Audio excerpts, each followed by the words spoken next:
Hello दोस्तों, कैसे हैं आप सब। उम्मीद करता हूं आप बहुत अच्छे होंगे। एक न्यूज आती है कि अर्जेंटीना से क्रूज शिप निकलता है और बीच समुद्र में जाकर के एक वायरस के आउटब्रेक का केंद्र बन जाता है। शिप का नाम, आप शिप का फोटो भी मेरे पीछे देख सकते हैं। शिप का नाम है MV होंडुरस। बेसिकली क्या होता है, ये अर्जेंटीना के उशुया एक जगह है, वहां से साउथ अटलांटिक के सफर पर ये निकलता है। इसका रूट रहता है अंटार्कटिका, साथ ही साथ साउथ जॉर्जिया से होकर के सेंट हेलिना एक आइलैंड है। मतलब इस टाइप के जो छोटे छोटे रिमोट आइलैंड्स थे उनको उनसे होकर के इसको गुजरना था।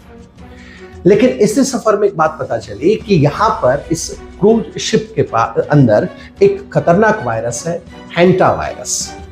ये आजकल न्यूज में भी बहुत ज्यादा चल रहा है और रिपोर्ट के अनुसार यह भी पता चला कि यहाँ पर 3 लोगों की मौत भी हो चुकी है।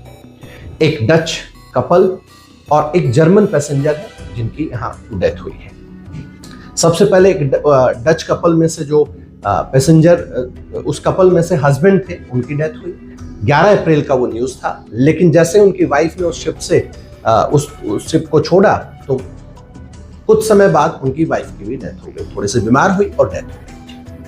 अब हमारे लिए पॉइंट ये ध्यान रखना है, हमारे एग्जाम के लिए भी और वैसे भी, कि जो ये वायरस है, ये वायरस जूनोटिक वायरस है और RNA बेस्ड वायरस है। RNA बेस्ड वायरस, कोविड-19 भी RNA बेस्ड वायरस था।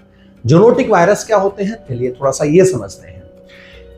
ये मुख्य रूप से जो रोडेंट्स होते हैं, जैसे चूहे वगैरह होते हैं, उनसे इंसानों में ये फैला है। इसके मतलब रोडेंट्स अगर इन्फेक्टेड है, जैसे मान लीजिए उनके यूरिन से, उनके सलाइवा से, फीकल वगैरह से जो इनके कांटेक्ट में आता है, उस इंसान को भी ये डिजीज या वायरस उस इंसान की बॉडी में आ जाता है।